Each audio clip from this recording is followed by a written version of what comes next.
Voy a dar entonces lectura al texto. 1.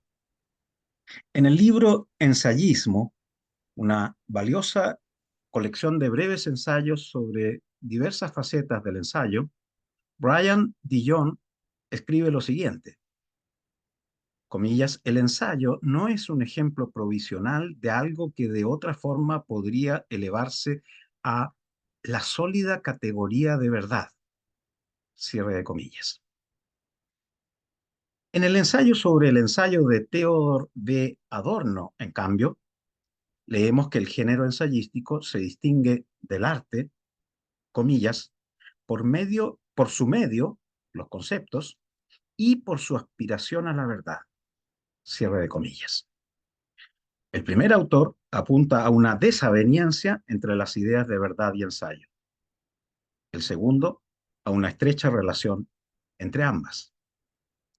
Michel de Montaigne, fundador del género ensayístico, no era amigo de preámbulos ni largos anuncios. Dado que yo tampoco, iré directamente al grano. ¿En qué sentido podría importarle la verdad al ensayo? ¿Y qué podría decir dicho interés sobre algunos aspectos de la verdad misma? 2.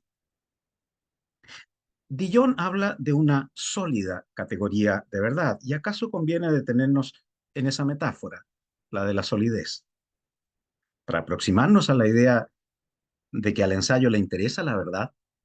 Un primer paso es indagar en una metáfora en cierto sentido opuesta, aquella invocada por Austin, al brindarnos el consejo de relajar nuestras ideas de verdad. Loosen up, escribe Austin, aflojar, soltar. El consejo se basa en la observación de ciertos hechos lingüísticos. A la hora de evaluar un consejo, por ejemplo, no decimos que se trata de un consejo verdadero o falso. Decimos que es bueno o malo, sensato o no. Tampoco elogiamos una advertencia como verdadera, sino como adecuada o correcta. Tal o cual comentario nos parece iluminador, tal otro profundo. Un mal veredicto jurídico es tenido por injusto más que por falso. Y hay estimaciones que consideramos justificadas sin calificarlas como verdaderas. Austin llamó la atención sobre un rasgo del discurso a menudo olvidado. Son más bien pocos los enunciados que realmente calificamos como verdaderos o falsos. En cambio, disponemos de un amplio vocabulario para evaluar los distintos modos en que consejos, advertencias, comentarios, veredictos, estimaciones, etcétera, se ajustan o no a lo que cabría llamar, en el sentido más lato imaginable, lo real o lo que es. Ahora bien, sin dejar de celebrar ese abundante inventario lexical que nos permite llevar a cabo sutiles distinciones, algo iluminador no necesariamente es algo profundo. Sin dejar entonces de celebrar ese abundante inventario, no podemos olvidar que las evaluaciones mencionadas guardan algo en común. En todas ellas nos interesa establecer cómo son las cosas o cómo son en realidad, lo que indudablemente se vincula con la cuestión de la verdad. Cito a Austin. Verdadero y falso son etiquetas generales para toda una dimensión de diferentes valoraciones que tienen una cosa u otra que ver con la relación entre lo que decimos y los hechos. Hasta ahí la cita. Podríamos caracterizar esta dimensión evaluativa general como el marco amplio de la verdad. Por lo común, restringimos el uso de verdadero y falso a situaciones en las que podemos verificar empíricamente lo dicho. Esta persona vive en tal dirección o no. Los valores de azúcar en su sangre están por sobre lo normal o no. El puente resiste tantas toneladas o no, etcétera. Sin duda que se trata de una subpraxis lingüística muy relevante en nuestras vidas, pero no de la única. En una discusión filosófica, por ejemplo, ciertamente no basta con ir y mirar, pero esto no implica que la discusión tenga lugar fuera del marco amplio de la verdad. Tampoco lo trasciende quien evalúa una postura política como correcta. Distingamos entonces dos dominios. Uno, vinculado a la consideración de hechos empíricos en el que ocupamos con toda naturalidad las palabras verdadero y falso, y otro en el que sin ocupar esas palabras continuamos operando con la idea de una oposición entre verdad y falsedad. Este segundo dominio incluye emplazamientos morales, pronunciamientos políticos, apreciaciones estéticas, debates filosóficos, interpretaciones religiosas, consejos de vida, etcétera, y tantos otros ámbitos temáticos en el que se puede desenvolver el género ensayístico. Si alguien dice conocer la verdad sobre asuntos de índole tan compleja, nos parecerá presuntuoso, posible indicio de algún dogmatismo. Por una sensata mesura, preferimos términos como correcto, adecuado o incluso plausible. Sin embargo, en ambos dominios nos mueve, a fin de cuentas, un mismo impulso, el interés por indagar y expresar cómo son las cosas hasta donde sea posible y lo mejor que podamos. ¿Y cómo llamar a eso sino un interés general por la verdad? La recomendación austiniana de relajar o soltar nuestras ideas de verdad y falsedad es la recomendación de incorporar en ellas una serie de modalidades de lo verdadero, lo adecuado, lo justo, lo preciso, lo iluminador, lo profundo, lo fecundo, etcétera. Modalidades que al ensayista probablemente le resultarán mucho más cómodas que una categoría de la verdad pensada como sólida. Es cierto que a la escritura sistemática, como la llamaba Francis Bacon, el otro fundador del ensayo, que a esa escritura la sólida categoría de verdad no parece incomodarla. Bacon pensaba de seguro en tratados filosóficos, por ejemplo, en tratados, ¿no? Y nosotros podríamos sumar al paper por él desconocido. No menos cierto es que cuando el ensayista notoriamente va de la noción de verdad, pero no es indiferente a otras modalidades de lo verdadero, se sigue moviendo dentro del amplio marco de lo verdadero, dentro del cual me moveré yo también en lo que sigue. ¿Cabría calificar un ensayo como revelador, perspicaz, estimulante, iluminador, rico, profundo e incluso sugerente, sin evaluarlo como correcto o verdadero en algún sentido amplio del término? 3. Existen también formas y formas de interesarse por la verdad, de tratarla, de atender a ella. En otro lugar distinguí entre dos modos de ocuparse de la verdad, dos dinámicas, por así decir. Una dinámica de la verdad literal y una dinámica propia de aquella verdad que le atribuimos a veces a una metáfora fuerte, entendiendo por metáfora fuerte o viva o activa u osada. Primero, una que nos logra sorprender e impresionar, a diferencia de metáforas convencionales o incluso muertas. Y segundo, una que nos da mucho que pensar, indefinidamente mucho. Es decir, una de esas metáforas cuya interpretación, al ser siempre abierta, acaba necesariamente en un etcétera, como apuntó bellamente Stanley Cavell. Un par de ejemplos de este tipo de metáforas. La poesía es un faisán que desaparece entre la maleza. Wallace Stevens. Las palabras como flores de la boca. Hölderlin. La arquitectura es música congelada. Schelling. La muerte es la primera noche tranquila. Clem. O la existencia humana entendida como un, comillas, naufragio con espectador. Blumenberg. El modo en que el ensayo se interesa por la verdad guarda una estrecha relación, pienso, con el modo en que atendemos a la posible verdad de metáforas como las que acabo de citar. Pero revisemos primero el caso de la verdad literal, quiero decir, la dinámica propia de la verdad literal. Lo que Robert Brandon denomina la articulación social del espacio de las razones y Albrecht Bellma, la disputa por la verdad, representa un planteamiento basado en la tesis de que considerar un enunciado literal, un enunciado literal, considerarlo verdadero, viene a ser lo mismo que asumir ciertos deberes y adquirir ciertos derechos en un llamado espacio de razones. Si un hablante realiza con seriedad una afirmación cualquiera, asume de un modo implícito el deber de brindar razones que la justifiquen. El correlato de ese deber es el derecho que adquiere en forma simultánea un oyente, el derecho de pedirle al hablante razones o justificaciones que apoyen la afirmación en cuestión. Ahora bien, desde la perspectiva del hablante, la verdad y la justificación se entreveran.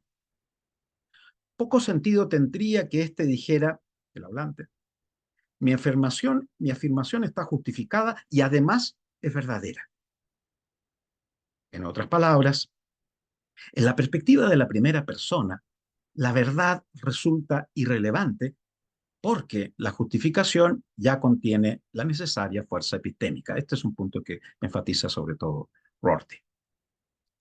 Sin embargo, la aparición de una segunda persona viene a modificar las cosas y acaba con esa suerte de indistinción entre la justificación y la verdad. Y es que el oyente siempre puede emitir una frase crucial. Tu afirmación está justificada, pero no es verdadera. Es en la perspectiva de la segunda persona que el concepto de verdad adquiere una función que le es propia, irreducible e intransferible. Y si el oyente puede espetar al hablante la frase crucial, desde luego que lo mismo podrá ocurrir al revés. En el transcurso de un debate, hablante y oyente son roles siempre intercambiables. En suma, la diferencia entre la verdad y la justificación emerge recién a propósito de la diferencia de perspectivas entre dos personas que argumentan o discuten. Nótese además que una explicación como esta nada tiene de metafísica, pues la referencia a perspectivas diversas no avala ningún tipo de metaperspectiva, vestigio del ilusorio deseo de ponerse en contacto con una realidad en sí. Cuando Bellma plantea, a la luz de lo señalado, como plantea Bellma a la luz de lo señalado, la idea de la verdad, y hablo aquí todavía de la verdad literal, está lejos de ser la de un consenso idealizado, como lo han querido, según diversas variantes, un Peirce, un Apple o un Habermas. Muy por el contrario, la verdad es la idea de un disenso siempre reeditable, de acuerdo con esa frase crucial. En este apretado resumen de una conceptualización pragmatista de la verdad literal, queda suficientemente reflejado lo que llamé antes la dinámica de la verdad literal. Se trata siempre de una discusión, de suministrar o demandar razones, de compromisos que se contraen y permisos que se reciben, de tomar constantemente posición asumiendo las consecuencias, las correspondientes consecuencias normativas. Se ha dicho, por ejemplo, que hacer una afirmación literal es como firmar un cheque. Ya no hay cheque, pero bueno. Se trata, en síntesis, de un vocabulario marcadamente preceptivo y agonal.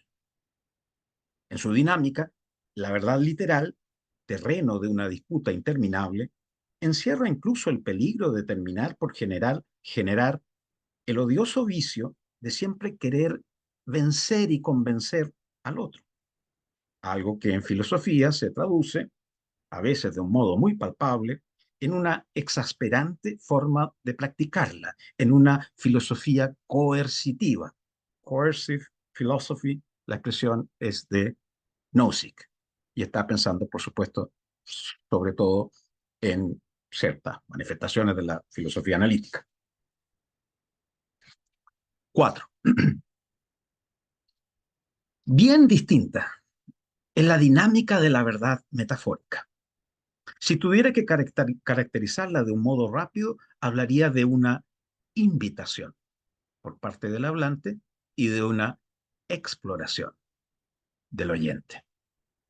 El hablante se presenta esta vez como alguien que fundamentalmente realiza un llamado o un convite, no como alguien que pretende decir la verdad, pensando incluso correctamente que lo avalan las mejores razones. Al tratarse de metáforas, pero también de ensayos, el hablante o el autor, antes que afirmar, propone o sugiere, o afirma, sí, pero en un indisimulado tono de sugerencia, a ratos de seducción. En la insinuación radica la peculiaridad ilocucionaria de la afirmación metafórica o ensayística. Quien afirma algo al emitir una metáfora o escribir un ensayo, y con toda la seriedad que pueda hallarse involucrada, nunca entra en una dinámica de derechos y deberes. Por el lado de la audiencia, la metáfora y el ensayo caen en tierra fecunda cada vez que el oyente o el lector los recibe con curiosidad y se encarga de traducir esa curiosidad en exploraciones diversas. En estos casos, más que pedir y dar razones, más que pedir razones, el oyente o el lector indaga, lo que viene a ser casi como pedirse razones a sí mismo, por lo que el concepto de justificación cumple un papel muy distinto en el ámbito literal y en el metafórico ensayístico. La actitud deseable en el receptor de una metáfora o un ensayo es un afán de indagar o explorar que se vuelva efectivo. Invitar y dejarse invitar. De uno y otro lado, el motor de esta dinámica distinta de la verdad es, en última instancia, una especie de libre curiosidad, un ánimo de comprender más que de llevar la razón, una perplejidad alegre. Algo que no deja de llamar la atención. Esa búsqueda de la verdad que a menudo se pregona con grandilocuencia en alusión exclusiva a la verdad literal, en realidad nunca es más real que cuando se trata de metáforas o ensayos. Búsqueda en parte mancomunada, el intento de dar con la intención del autor. Búsqueda fundamentalmente libre, voy a donde la metáfora o el ensayo me lleven. Búsqueda que se abandona y se retoma. Búsqueda en el sentido más propio. Si la dinámica de la verdad literal responde al modelo de un debate, la de la verdad metafórica y ensayística se inspira en una conversación libre. Si la primera se alimenta de un disenso siempre posible, la segunda propone un campo abierto de exploración. Samuel Cabanchik, que si no me equivoco estaba por ahí, y le mando entonces un saludo, lo mismo que a Víctor Krebs y a varios otros, Cristina Bozo, Guadalupe Reynoso, hoy, varios amigos y amigas que veo ahí, y que me perdonen si olvido a alguien. Sami Cabanchik sugiere en su texto Ensayo y Filosofía que a diferencia de otros géneros textuales típicamente filosóficos que se esmeran por la mayor literalidad posible, el ensayo se siente muy a gusto con el discurso metafórico. No creo que se trate de una casualidad. Si estoy en lo cierto, el modo en que al ensayo le importa la verdad equivale precisamente al modo en que nos interesamos por la eventual verdad de una metáfora fuerte.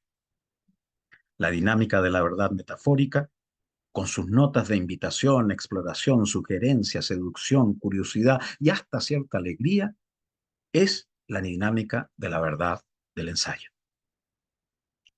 5. El ensayo se inspira en una conversación libre, dije recién medio al pasar. Hume inicia su ensayo, titulado De la escritura de ensayos, con el siguiente apunte. Cito: la parte elegante de la humanidad, es decir, quienes no están inmersos en la vida animal, sino que se ocupan de las operaciones de la mente, puede ser dividida en dos grupos, el de los eruditos y aquellos con quienes se puede conversar. Fin de la cita. Una forma de precisar la cercanía entre ensayo y conversación es recurriendo a la distinción entre conversación y diálogo que estableció don Humberto Giannini, gran y querido filósofo chileno. Nota al margen, probablemente aquí varios no conozcan a la obra de don Humberto. Está accesible en una página web, luego puedo dar el enlace. Don Humberto nos dejó, lamentablemente, el año 2014. Según Giannini, tanto la conversación como el diálogo representan bienvenidas transgresiones que nos permiten mantener a distancia la comunicación plana y rutinaria, esa que impera a menudo en el trabajo, pero a veces también en el hogar, y que no suele pasar mucho más allá del frío intercambio de informaciones. Ahora bien, el diálogo, no así la conversación, se centra en la discusión argumentada acerca de un asunto, en un pedir y dar razones. Ejemplo clásico, diálogo socrático. Al diálogo lo rige entonces exclusivamente un principio de verdad, mientras que la conversación adhiere sobre todo a un motivo hedonista, el mero placer de conversar. Aunque también existen formas híbridas, como el diálogo permeado por un tono conversacional, lo que aquí comparo con el ensayo es la conversación libre, despreocupada y no exenta de factores lúdicos, la conversa, como le decimos con cariño. Su principio rector, el del placer, coincide con la condición hedonista del ensayo, o al menos así lo consideró Virginia Woolf en su texto sobre el ensayo moderno publicado en 1925. Cito a Woolf: el principio que controla el ensayo es simplemente que debería dar placer. El deseo que nos impele cuando lo sacamos de la estantería es simplemente obtener placer. Todo el ensayo debiera estar supeditado a este fin. Debiera hechizarnos con la primera palabra y debiera despertarnos renovados con la última. El ensayo debe sobrepasarnos y correr las cortinas sobre el mundo. Hasta ahí Virginia Woolf. Pero vuelvo a Giannini, quien llegó a plantear que conversar es, comillas, un modo de ser con los otros, un modo de acoger y ser acogido. Hasta ahí la cita. Y nos recuerda la etimología del verbo conversar, vivir en compañía. Y vuelvo a citarlo, conversar es acoger, un modo de hospitalidad humana, y para lo cual deben crearse las condiciones, tanto de un tiempo libre, disponible, como de un espacio aquietado y al margen del trajín. Hasta ahí Giannini. Es posible encontrar en estas citas de Giannini indicaciones o pistas para pensar lo que mueve al ensayista y algunas de las características de su escrito, pero ¿no me estaré yendo por las ramas? Solo que el modismo irse por las ramas expresa otro rasgo particularmente distintivo tanto de la conversa como del ensayo. La libertad de pasarse a otro tema e incluso la de interrumpir a quien está hablando con una broma corresponde, claro está, a esa suerte de dispersión que es propia de la digresión, que es propia de tantos ensayos. Después de irnos un poco por las ramas, podemos volver al tronco Pero si queremos, podemos saltar a las ramas de otro árbol y desde ahí a ese tronco. En cambio, pautear una conversa es matarla. Y pautear un ensayo tiene la misma consecuencia. Uno no debiera llegar a tomarse un vinito con un amigo o una amiga provisto de una lista con los temas que uno por uno y hasta en un orden preestablecido se habrán de conversar. Sin negar que es posible y hasta conveniente hacerse un par de ideas antes de escribir el ensayo, o quizás sea más preciso, es prácticamente imposible escribirlo de otra manera sin hacerse antes un par de ideas. Hay, pese a eso, ¿no? Hay un margen de libertad e improvisación que el verdadero ensayista se cuidará de proteger. La conversación vive, se sabe, de la asociación libre. Una cosa lleva a la otra y parece bien que así sea. Esto mismo me lleva a recordar lo que me dijo una vez un querido profesor, Pablo Yarzún, cuando yo era estudiante de pregrado. Me dijo no entender por qué los filósofos tradicionales eran tan reacios a la asociación libre. Ciertamente, el ensayista filosófico no lo es tanto. 6. Quizás sea ahora de alguna utilidad ese ejercicio tan típicamente filosófico que es la aplicación de aquello que se está diciendo al caso propio. Es este, bueno, lo que estoy leyendo, ¿no? ¿Es este un ensayo? Diría que sí y no, o diría que solo a medias. Para hacerlo de veras, y esto lo digo sin falsa modestia alguna, sino que es así, le falta mucha elaboración, le falta más diversidad sintáctica, más finura, más detenimiento, en fin, le falta más tiempo y trabajo. El ensayo, como un género sumamente difícil y demandante. Con todo, algunos rasgos del texto que estoy leyendo, al menos apuntan, creo, en una dirección correcta. Como habrán notado, intento experimentar un poco. Hay muchos textos ensayísticos como los ya referidos de Hume, Bacon y Adorno, sobre el ensayo mismo, constan de un solo texto de corrido, sin pausas, sin partes, sin subtítulos. A mí y a otros nos acomoda, en cambio, la modalidad consistente en una serie de secciones de distinta extensión, la extensión la dicta el tema, no uno, y provista solo de un numerito. Los subtítulos vuelven las cosas demasiado explícitas para mí. La ausencia de alguna estructura, por otro lado, me turba un poco. Pero me gusta que entre las distintas secciones haya a veces un tránsito más o menos directo y que entre otras se registre algo muy parecido a un salto. No creo que esta forma de composición sirva en todos los casos. Solo la estoy ensayando en el caso presente. Cada cual ha de buscar sus propios acomodos, que también dependerá, repito, del tema o la ocasión. Aunque pueda sonar un poco paradójico, del título de esta presentación, el título era Verdad y ensayo, algunas reflexiones. De ese título me gusta sobre todo el subtítulo, algunas reflexiones. Paradójico porque es un subtítulo, digámoslo, bastante pasado de moda. Antiguamente se recurría a él bastante a menudo, pero hoy en día lo buscaremos en vano en el índice de un determinado número de una revista especializada. Algunas reflexiones. Esto suena poco riguroso y excesivamente indeterminado, casi poco serio, casi carente de cierto compromiso intelectual. Yo lo elegí precisamente por todo eso. Y porque se trata no solo de un subtítulo inusual de un paper en la actualidad, sino también de un subtítulo que habla del género ensayístico, de su naturaleza incompleta, de su condición imperfecta, de su asistematicidad, algunas, algunas reflexiones, de su tendencia a cierta dispersión, reflexiones, así en plural, no una reflexión.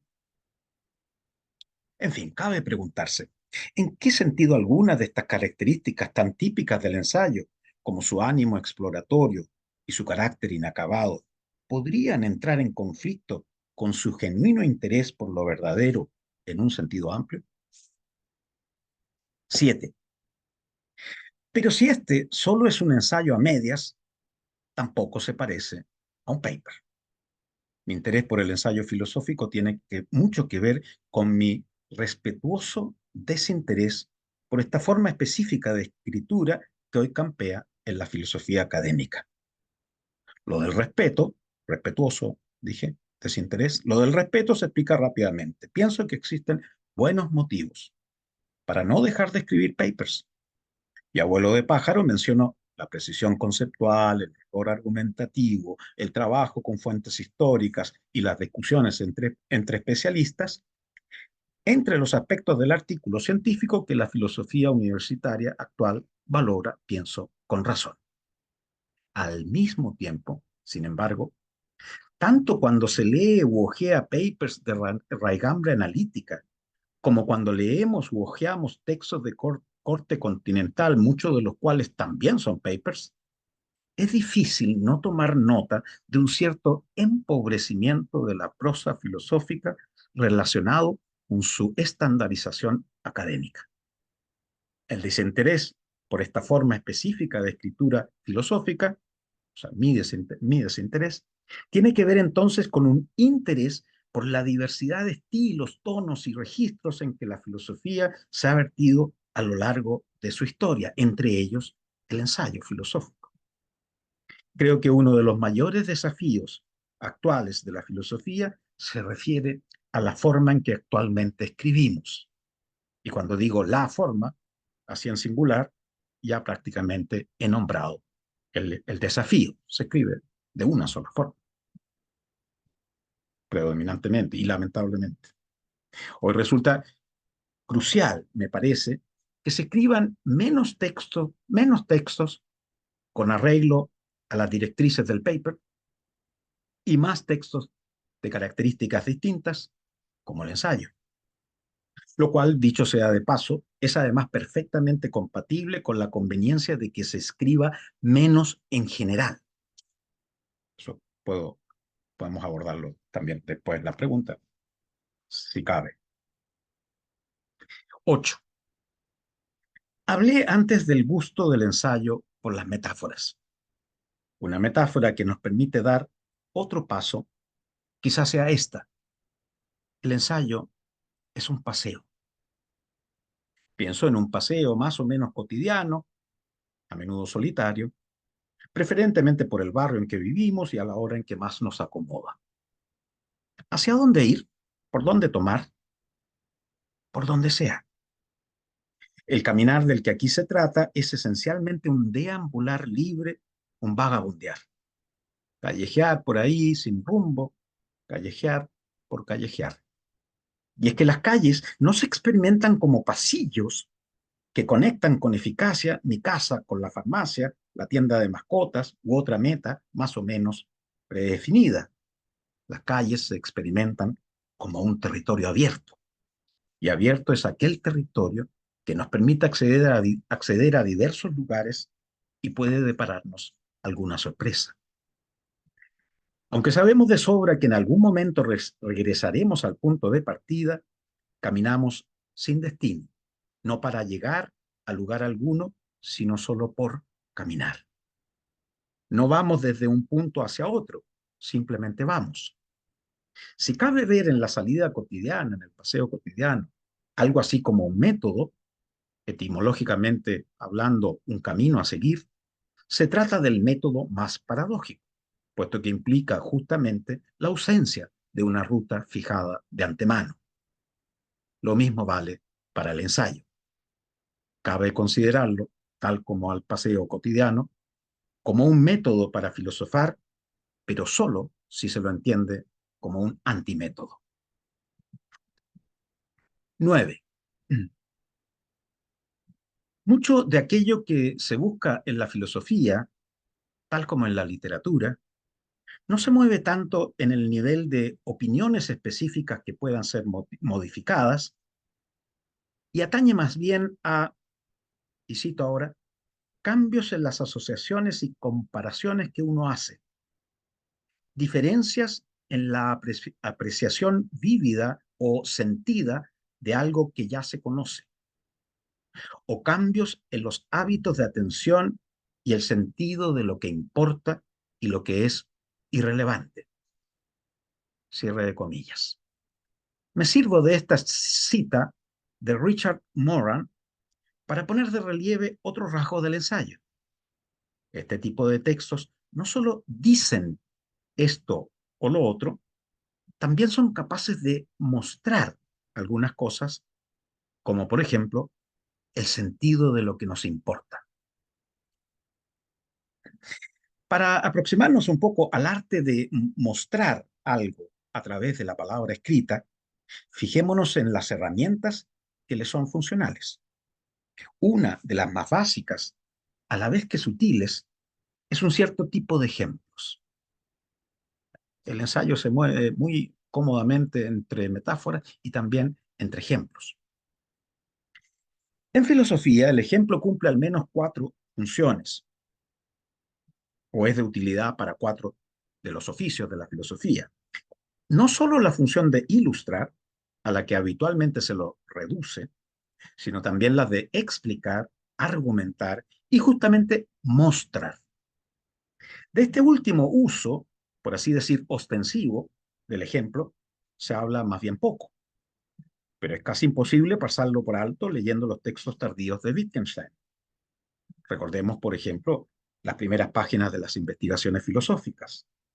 Tras aludir a un enfoque tradicional del lenguaje por medio de una cita de San Agustín, el autor nos presenta 2 ejemplos: el de la persona que va a comprar 5 manzanas rojas y el de los albañiles que se comunican a través de un mini vocabulario. ¿Ejemplos de qué? De un cierto modo alternativo de ver el lenguaje. Ya no se trata de la correspondencia entre una palabra y su significado, sino de acciones lingüísticas entretejidas con acciones no lingüísticas. En este pasaje crucial y en muchos otros, Wittgenstein no presenta un argumento contra el objetualismo semántico, sino que simplemente yuxtapone a dicho enfoque ejemplos que apuntan en otra dirección. La sugerencia más o menos explícita es siempre la misma. Y si pruebas a ver las cosas así, así, es decir, tal como en el ejemplo. Un modo de ver las cosas, simplemente por tratarse de un modo, carece, por así decir, de sustancia propia. Si bien incluye tesis particulares, en ninguna de ellas se agota, escapando todo el tiempo a su reproducción en un listado de verdades. Comillas, una mirada límpida no es a su vez un objeto visible. Cierre de comillas, nos recuerda Michael Dummett. Ahora bien, no solo el ejemplo puede ser una herramienta útil en la actividad de mostrar aspectos distinta de la de enunciar contenidos, sirven asimismo el comentario de una película, la exégesis de un poema, alguna consideración histórica o la inclusión de un relato literario. También son pertinentes estrategias propiamente escriturales, desde opciones lexicales hasta cambios composicionales, pasando por el tipo de redacción, el empleo de cursivas, una puntuación inteligente, etcétera, etcétera. Por otro lado, cada elección que se haga incidirá en el tono o los tonos de nuestros textos. Y el tono característico del oficio de mostrar es el de actos ilocucionarios como proponer o invitar, más que afirmar o justificar. En otras palabras, precisamente los actos ilocucionarios más típicos del ensayo. 10. En el primer ensayo de su libro Ensayismo, quizá lo voy a mostrar, este, es un libro de traducción reciente sobre el ensayo, bien útil. Una colección, como decía, de breves ensayitos sobre el ensayo. En el primero de ellos, Dijon incluye una lista larguísima sobre temas sobre los que se han escrito ensayos. La lista contempla desde la muerte de una polilla o un inventario de los objetos de la mesa que hay sobre la mesa de un escritor, hasta la narración del último eclipse o un brevario de podredumbre, pasando por narices, caníbales, el estilo, los distintos significados de la palabra madera y las vacas que se ven a través de la ventana, su movimiento y su masa, sus posibles emociones. Todo esto eran citas. Es cierto que en muchos de esos casos Dillon está aludiendo a ensayos literarios, y la mayoría de ellos reales, creo yo. Y no solo ensayos filosóficos, pero el punto vale igual. El ensayo filosófico goza de una libertad temática sin parangón y muchas veces toma alegremente, mucho más que el paper académico, la posibilidad, o sea, se aprovecha de la posibilidad de centrarse en un tema del todo periférico. Cabe distinguir en la filosofía temas más o menos centrales, la pregunta por el tiempo, la cuestión del conocimiento o la del significado lingüístico, el enigma del sentido o el problema del mal, y temas que de forma natural consideraríamos más o menos periféricos. ¿Cuál es el encanto de pasear o de nadar? ¿En qué consiste la soledad? ¿Qué son la propaganda, los celos, el viaje? ¿Por qué la charlatanería puede llegar a ser un serio problema social? La importancia ahora de la distinción entre lo central y lo periférico estriba en lo siguiente. En un contexto filosófico, lo periférico no tiene por qué ser sinónimo de lo secundario o menos importante. Y no es solo, también, ¿eh? No es solo que la mejor estrategia para abordar los llamados temas centrales consista a menudo en hacerlo a partir de uno metafórico. Eso también. La reflexión sobre un tema periférico. Ay, dije metafórico en vez de periférico. A ver, voy a leer de nuevo la frase. Y no es solo que la mejor estrategia para abordar los temas centrales, o llamados temas centrales, consista a veces en hacerlo a partir de uno periférico. Además de eso, la reflexión sobre un tema periférico puede registrar en sí misma toda la profundidad y el encanto de buena filosofía. Bien lo sabe, bien lo sabe quien escribe o lee, o ambas cosas, buenos ensayos filosóficos.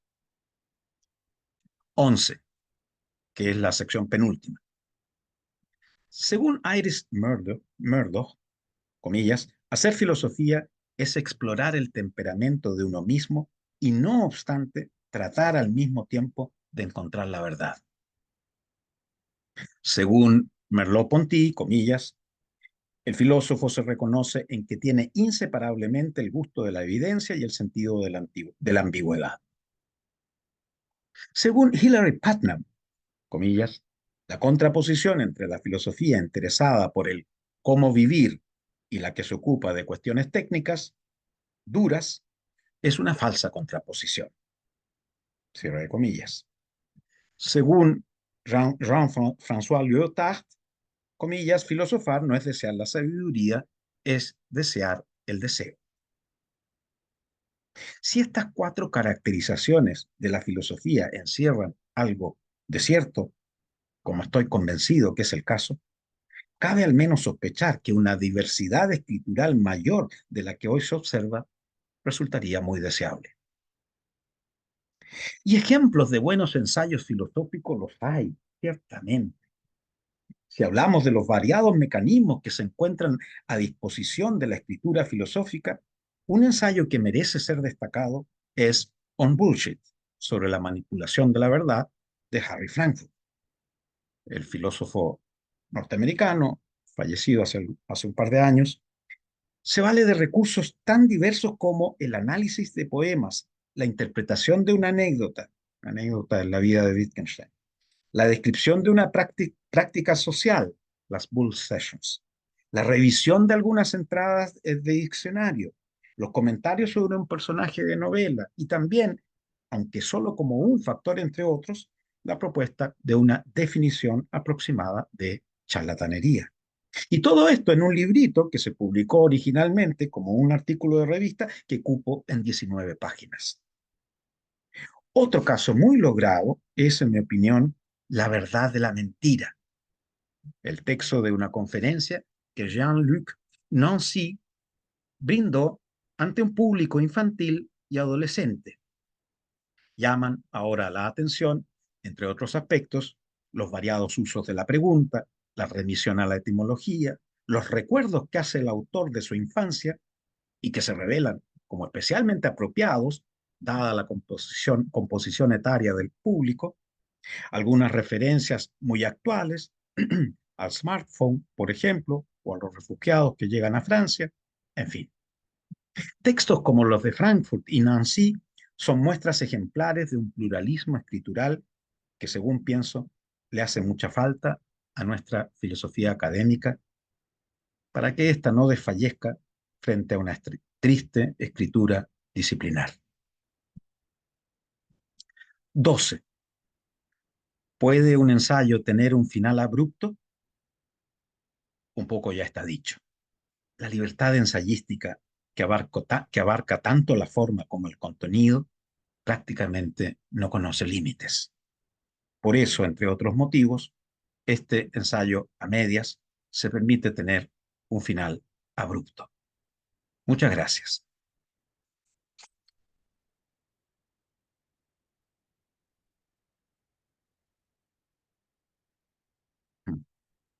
Gracias, gracias. Muchísimas gracias. Muchas gracias. Muy